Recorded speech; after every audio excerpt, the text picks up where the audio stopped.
Today's podcast sponsor is Huber Engineered Woods, and I want to talk to you about zip sheathing and why we use zip sheathing. I know you've heard me talk about it on the podcast before, but I thought let's just lay it out in the simplest of forms. Number one, when I install it properly, I tape the seams, I liquid flash the seams, I manage for water with my windows. I use their products. I don't have to worry about water. There are times when we install drywall inside of a house and we don't have cladding on the outside because I know Zip System is going to be waterproof. So that's number one. Number two, I can manage for air. So using Zip System sheathing on the walls, my last 5 houses we built were all below passive house levels of air leakage. They were all below that 0.6 ACH50. And we're not putting that much effort into air sealing. We're just making sure that we tape well, which we manage for water, we manage for air. And the last 5 houses that I've built all had Zip-R, because that continuous insulation that comes adhered to the back of my zip sheathing that I'm already putting up and installing, now I have continuous R value that I get the whole R6 or the R9 or R12, whatever it is. I don't see building any other way. It works for us. It can work for you. Make sure you go to huberwood.com and check them out. And Huber, thanks for sponsoring the podcast.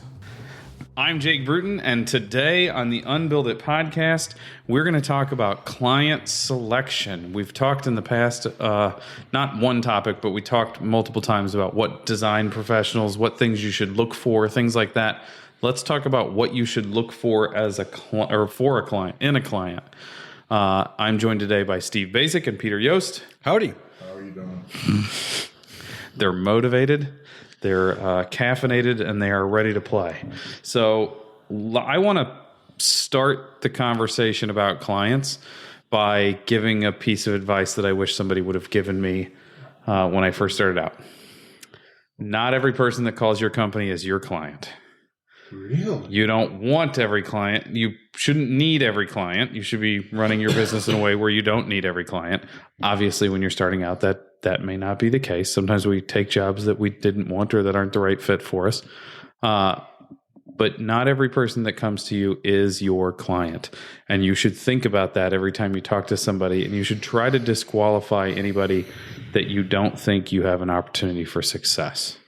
Because that's what we've had the best luck with doing, is saying, am I going to be able to make these people happy? Can I build this house for the budget that they're talking about? Can I build it on the timeline? Can I deal with their attitudes towards things? Do they align well enough with me and what I do what our company does is for us to be able to be successful? Do we have an opportunity for success? Because if you don't have an opportunity for success, why the hell would you take that job? Why the hell would you sign on that client?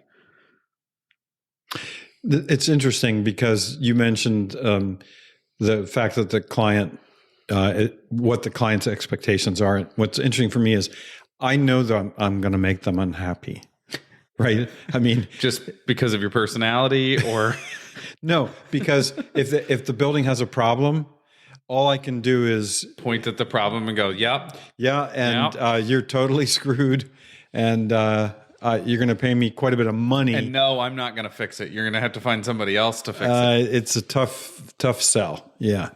And I was going to ask you guys, the very first thing I do is I say, here's my resume, here's my rate, I'm fully insured, It's not going to be an inexpensive partnership.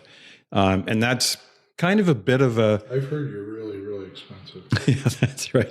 If they start that way, it's generally not a terribly good sign. Do your billing rates go by bits? Like 2 bits, 4 bits? What's kind of interesting is that I always give 2 rates. This is the rate if the project doesn't involve litigation. Here's the rate if it's going to involve litigation. Why is that? What was the monetary type in Egypt? What was the... I don't know. Why can't we think of that? It wasn't bits. There was a name. Rubies? No. You were going to say something about that? Oh, it's because the going rate, if you're an expert witness, is quite a bit higher than if you're just doing consulting. Well, and you have more I's to dot and T's to cross, right? Right. You And have to be more impeccable with your assessment. Well, not Yeah. only that, but you have somebody that is on the opposing side, the lawyer, who is doing nothing but trying to degrade you and make you look like an idiot. Yeah, so it's not just that your hourly rate is higher, it's that everything has to be done much more carefully. And like, if I know you're not involved in litigation and you want me to have a conversation about my key takeaways, that's pretty easy. But if I write a report that's going to go into into litigation, as Steve said, every little word is going to get parsed. So what does the process look like? So that's Peter's process. He starts with his resume, starts with pricing. He's up front with how the process will look. So I got 3 types of clients. Clients I want to work with, the clients I don't want to work with, and then the total whack jobs. And do you tell any of them no? I have told recently, I've had a few that I just said, I don't think we're the best fit. Anybody that you'd like to say their first and last name on the podcast? No. Some of them, I might spread it out long enough so that they just realize this isn't going to happen and they fade away. And I know for a fact that somebody calls you for a design and spec review, Yeah, they're going to get right over to me. Yeah, if somebody calls me and says, Same here. I have a house designed and, I'm working with an architect, but he or she has no clue on how to do these details, and I'm really concerned that we get these wall details and stuff right. Would you mind working with us? And my comment is typically, if I'm not driving the bus, I don't get on it. And but Yeah, because So well, I'm not an architect, but I totally get you do not want to play second fiddle. The problem is that's a very muddy, complicated area Yeah. eventually. Yes. And there's no way around it. Sooner or later, I'm going to say we should do something where the original architect or somebody is going to say, yeah, we would never do it that way. Why would you want to do it that way? And now the client is torn between. And they're this forced to person make or a that decision person. between two people And I that don't want them to. It's hard Yeah. enough dealing with clients when Right. when they're only battling my decisions, never mind somebody else's.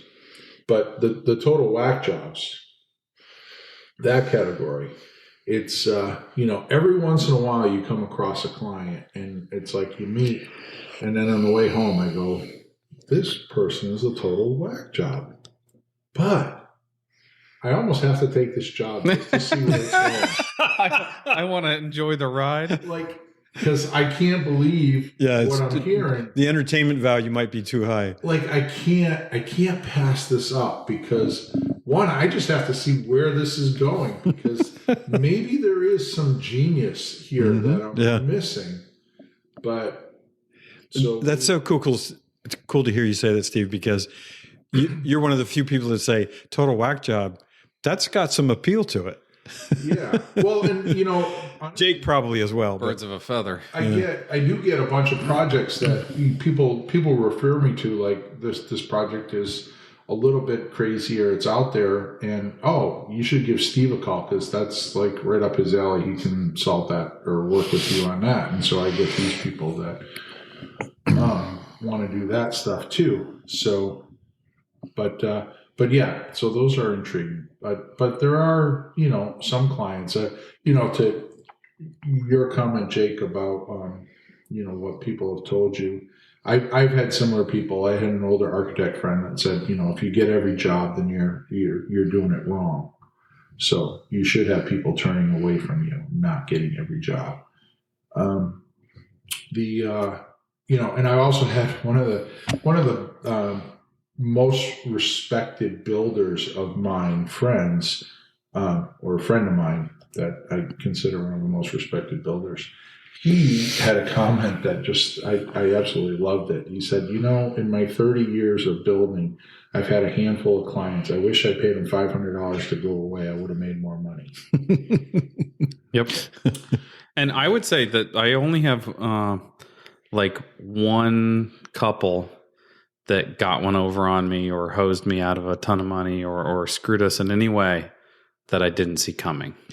Everybody else that ever has been a pain in the rear, I saw it coming long before we got to that point. And through my own hubris thought that I could turn things around, or I could steer them in the right way, or that I'd be protected in the situation, or I just every other time I should have recognized it sooner and went, yeah, you guys aren't my clients. I mean, and I tell people, or I tell myself, and I would give people the advice, when you scrutinize a client, if you have the slightest bit of questioning, then the one thing that you have to remind yourself for is, I've known this person an hour and I have a handful of question marks. What's going to happen when I've known this person for 8 months or a year? Mm-hmm. Like, if I can't start out just being fully enthused about a project, then why? Have either of you had clients where you did a job and then they came back to you and it was like, no, I don't want to go through that again? Because I bet you there's a lot of stories of, well, that was a great client. I can't wait to work with them again on another project. I don't think I've had anybody come back for a second time that I wouldn't work with. I think everybody that I've thought, yeah, I'm not working, even the ones that went okay, that I'm just like, yeah, I just won't do that with them again. They haven't returned. Or I guess I shouldn't say that. I have had a couple, 2 different clients that I can think of that both came back for a second job, but I was able to say it's just too small for us to be able to mobilize for. We can't compete price wise on a mudroom renovation. That's a $10,000 project. We can't get there for that, So I was able to go, well, it's a pass. Mm-hmm. I bet you, Steve. Trying to think, no, not really. Because most of the time, if I make it to the end of a project with a client, we're on good terms. We've never walked away and said, thank God that job's over, kind of thing. I wonder how many people on the other side have said that about either one of us.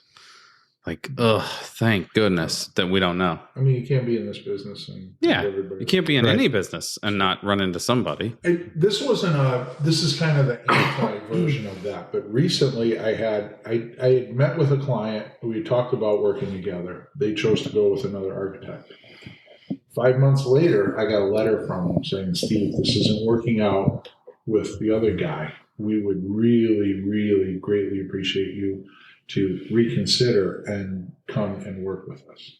So I emailed him back. I'm like, yeah, sure. And he was like, oh my God, really? And I was like, yeah, I don't hold a grudge just because you can't make good decisions.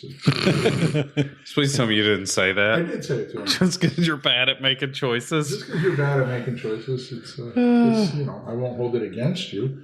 But he knew I was joking. He knew I was joking when I said it.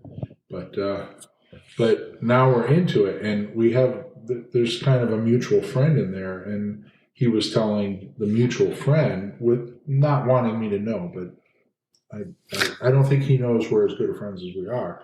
But he was telling me, he's like, we had a couple meetings with Steve, and oh my God, this is going so great. It's like totally different than working with the other guy. And we're doing this and that, blah, blah, blah. And the guy was telling me, and I was like, yeah, I mean, everybody's got their system and their ways of doing things. But, one of the things for me, and the beauty of what I do and the beauty of how I do it is, up until a year or 2 years ago, it was just me. So a lot of my projects kind of ended up as friendships and stuff like that. Because it really becomes a really social part of my life.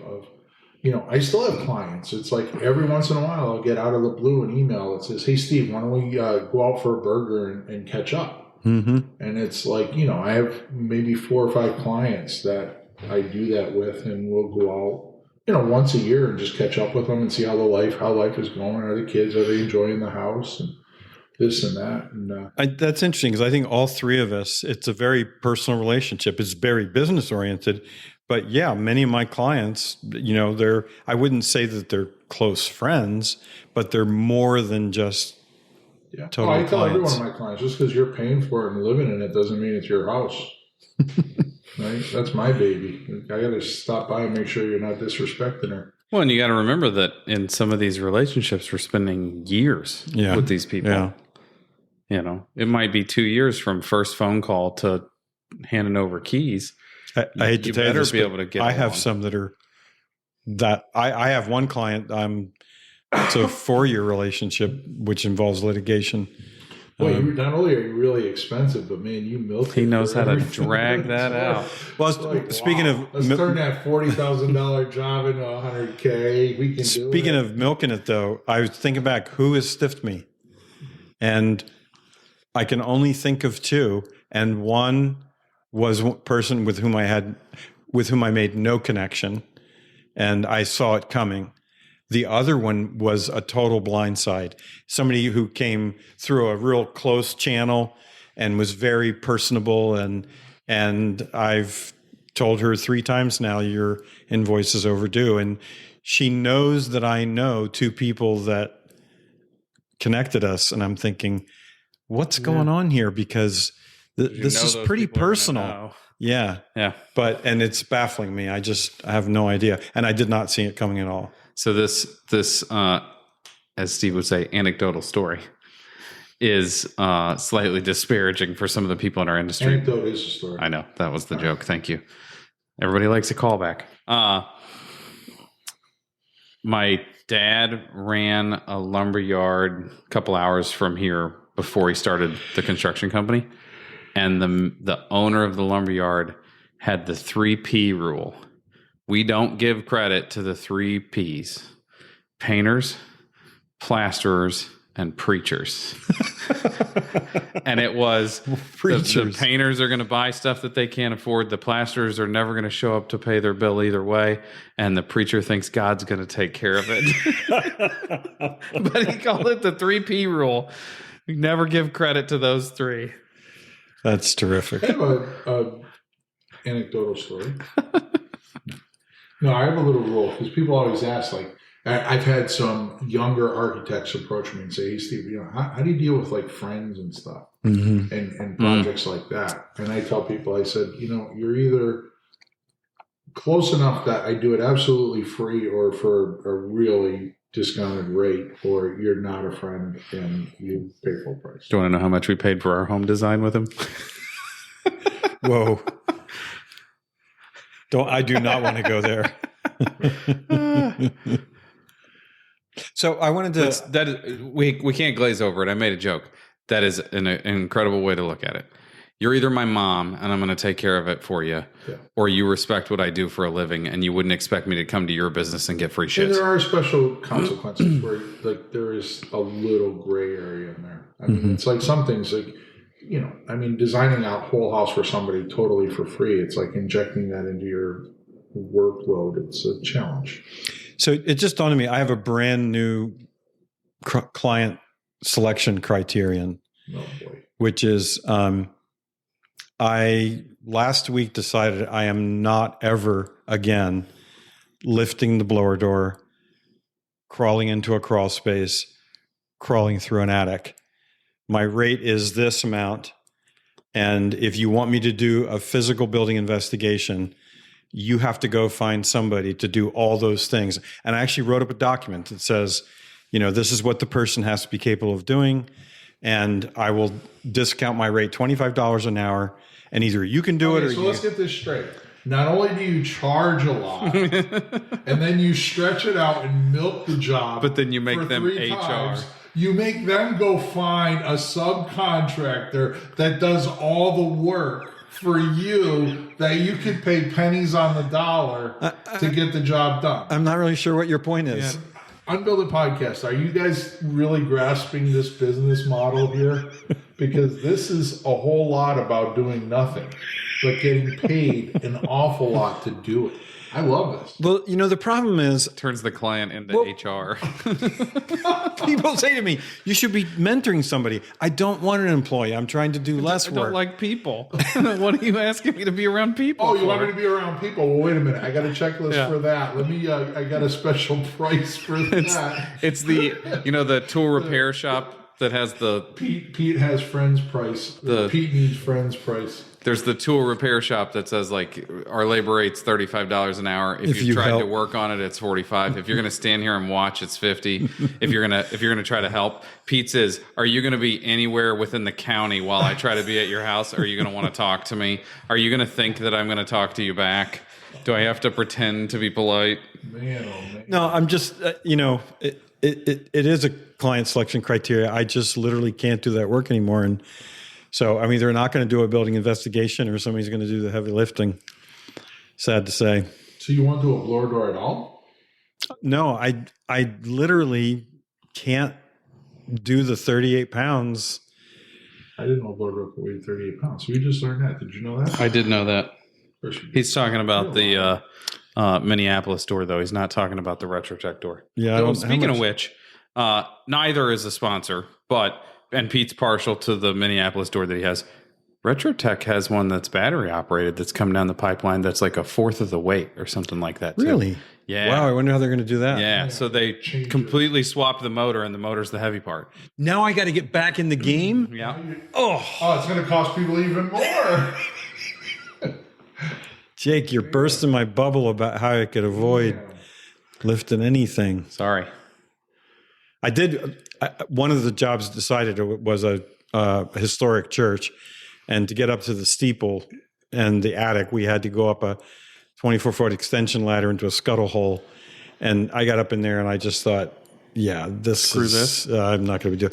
You know, one of the coolest things about going into that attic was they had redone the ceiling, and it was all plaster. There was one penetration in the entire nave, which is where the actual religious parts are.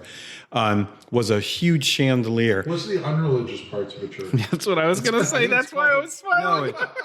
I think You beat me to the same joke. It's Which the- parts are the satanic parts? the narthex. formal part. The formally religious parts is what you're talking about. where the action is. Anyway, we get up into the attic, and it's this beautiful old timber frame, and we're walking across. And in the middle of the building on a walkboard, there's this tar wooden bucket on a pulley. And the builder whom I'm with, who works in a lot of historic churches, what the hell is that? And then we're looking around, and we're digging below, looking for the electrical box for the chandelier, because that's the only place there's going to be an air leak, because it's the only penetration of the whole ceiling. And Chad, the builder, comes over and slaps me on the shoulder and says, "That's a supply and return bucket for the candles. When the chandelier was candles, they would pull the chandelier up on a pulley and light the candles or change the candles that way." I would never have thought about that. Or Super lower cool. it down, right? Well, lower it to the ground so they put the there was candles on. some relationship Yeah. between lowering and raising and lighting the candles on the chandelier as opposed to light bulbs. That's It pretty was cool. really cool. I have a picture of it that we can put on the have a- podcast. a Although it has fixture nothing picture? to. A fixture picture? You have a picture of of the the non-religious part of the church. No, actually, the chandelier was in the worship section. Worship section. You missed us talking about parsonages a while back, by the way. I didn't miss much. Okay, to wrap it up, are we there? Yeah. I don't have a resource on selecting clients, but I know you I read have a problem with. Hold on one second, because I'm going to bring this full circle. You called it client selection. Really, isn't it more like client acceptance? Yeah. Because I'm not selecting the client. They're trying to select me. Well, Yeah, you're that going to is- be selective in who you Yeah. who you pick. being what I'm selective saying. with clients, maybe. I'm just playing word games. And we didn't go in depth. I mean, we really all said the same thing. Look for somebody that you think you can make happy. Yeah, I mean, people always ask me, hey, what's your favorite project to work on? And I say the one with the fun client. Yeah, a motivated client. Yeah, because the fun client does make it. Like if I can crack jokes and I think all three of us, life is way too short to work with butt heads. Pick people that at least you can get along with. I got to take your model though and just charge more, and then get a subcontractor to do all the work and pay them pennies, and I like that. I got to rethink. Note to how I self. operate. Never share innovative thinking. That is innovative thinking, I'll give you. That's a pure American business model.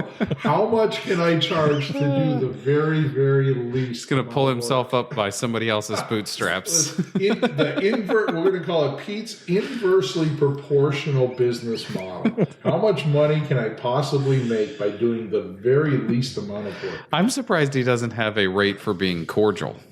Like, So Yes, the non-lead. I thought the whole reason we're doing Oh, you the want me to leave my house? Well, it's going to be a little extra.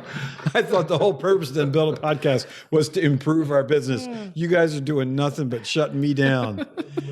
We didn't make it sound very appetizing to work No, with you. That's no, for you sure. didn't. Sorry. Maybe a client a week. And on that note, do you guys have any resources that you've read on, like, I made a video on the Build Show Network that we'll link to that is 20 questions I ask every client Perfect. before I decide to even take a meeting with them. You know what, though? If we can, seriously, let's take just a couple minutes and talk about one particular subject, because I think this is really important to our listeners, especially the younger coming into business listeners, right? Because when I was young, I would take every job possible because in some younger kids that talk to me and stuff, and they ask questions and stuff, and I said, yeah, it's really hard when you're in your late 20s, 30s, and you're trying to start and develop something, that you almost have to take every job, because you need to develop a network, you need to develop some type of experience, Portfolio.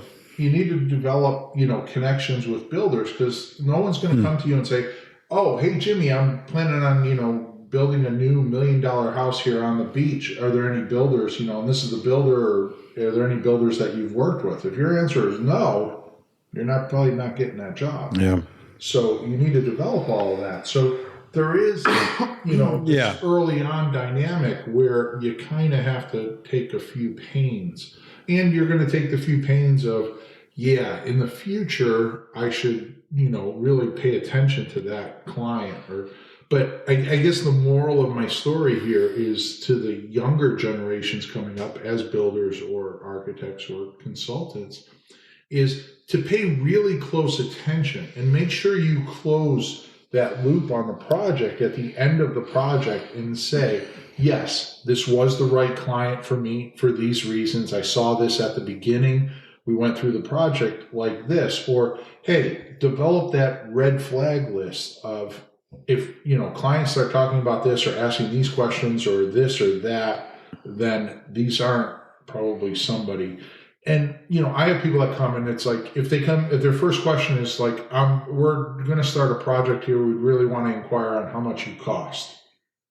It's like, if you come at me with that, it's not that I'm being snobby to you. It's just, I don't think we're in the same zip code on how you value your project and how I value your project. And I don't think we're going to be able to meet in the middle somewhere on that, if that's the first question you ask. So that's one of those red flags for me, right? But when you're younger, you're going to have to take some pains. You are going to take some pains, but the most important thing is to pay attention so you can be as painless as possible.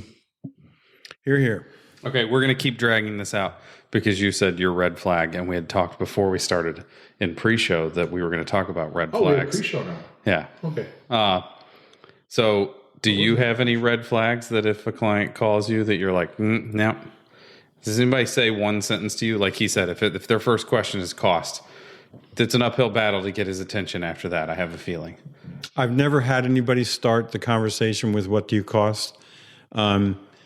And interestingly, I do, because especially since the pandemic, many more clients, they know there's going to be remote working relationship. And I always start with, we both will benefit with an initial Zoom, right? Because you're going to decide whether you want to work with me. And frankly, I'm going to decide whether, I want to work with you. And all these things that you would think would be off-putting, it's remarkable how much people say, well, that's a little blunt, but that sort of makes sense, and it's a give and take. It's not just whether I want to work with them. Tell people that you don't like their face? What do we mean by your face bothers me, but I'll work with you anyway? No, I think when someone is super demanding and not respectful of your time. Yep. That's a particular one I have trouble with, when people set up an appointment and I've gone out of my way to shift my schedule or something, and then they blow it off, and you track them down. They say, "Oh, I was really busy," and I always respond like, "Oh, I wasn't. I was just sitting around waiting for your call." So it's okay that you missed the Zoom because I'm not busy. All right. So my number one red flag is I could do this myself. I just don't have the time. Yeah. Because number one, it's insulting. I've been at this for 25 years, and you think that your weekend warrior mentality has the exact same ability to do this, that me and the team that I put together over the last 15 years since I own the company is no better than what you can muster on the weekend with your tools. And number two, then fucking go do it. If you can do it, find the time, take your vacation days and go do it. Best of luck. You're not my client. End it super cranky. Sorry. No, I can end it with a funny story, actually. Okay. So I had An anecdotal story? It kind of just, it feeds right into your last story. So I was doing a project, and the homeowner says he was going to GC the project himself. Nope. Bad idea. Yeah, that usually is a very bad idea. But this was one of the whack jobs that I had to see through the project. The entertainment value. So he's going to GC the project himself. We set up a meeting to talk to one of the framers or something, and of course he was late. And then we get talking about the whole GC thing, and his wife is standing there, and I said, no disrespect to you, and I said his name, and I said, but we've had 3 meetings together. We've had to reschedule all 3 of them. You were late for 2 of them. And you're going to choose to GC this job yourself, where at the height of this project, you're probably going to have 20 meetings a week that you have to fit in with your job. And you really think you can be successful at that. And before he even said anything, his wife slaps him on the shoulder and says, see, I told you, that's what I've been trying to get through your thick head, but you don't listen to me. How about if you listen to him? And she just went on, and I was like, wow, did I open up the dam on that one? You tap the vein. And needless to say, he GC'd it himself. Take a guess how many framers we went through before we finished the project. More than 2. Yes, 4. Yeah. 4 framers. There was one framer I called, I was out on the job site Monday. Wednesday, I had a question, and I called him, and he goes, yeah, Steve, I walked off the job yesterday. He goes, I can't take it anymore. I grabbed my tools. I told the guy, don't even pay me. I don't care about last week. I'm out of here. Grabbed his tools and just drove off the site. Well, I would say that's a red flag. Yeah. Our business is built on relationships. Choose your relationships wisely. There you go. Take us home. I thought I was right on the verge of singing something about taking you home. He's the host. That's it. Yeah, there we go. We can't get John Denver cleared. Let's cool it on that. People are going to wonder whether or not it was an actual John Denver recording or you. Plus, we don't have rights. Yeah, exactly. Okay, if you are watching on YouTube, like, subscribe, comment, hit the bell so that you get the alert. If you're not subscribed or not watching on YouTube, you should also do that too, as well as listening to it while you drive to work. We hope that you find this entertaining and educational. We hope that you get something out of this. This is why we do it. Share it with a friend so that we grow. Don't forget that our YouTube channel publishes 2 videos every week, a Tuesday and a Thursday. Some of the Thursday videos are this, and some of the Thursday videos are other content, such as, I know he calls it something else, but all that comes to mind is weirdo test videos. What's it called? Wingnut testing. Wingnut testing. I was going to say, keep on doing all your social mediaing. I was just going to say, you know what? I think all of you that are watching this on YouTube, I think you should take a personal commitment the following week to make sure that you get no less than 5 new listeners to the Unbuild It Show. Build our empire. There you go. Have a good day. Bye.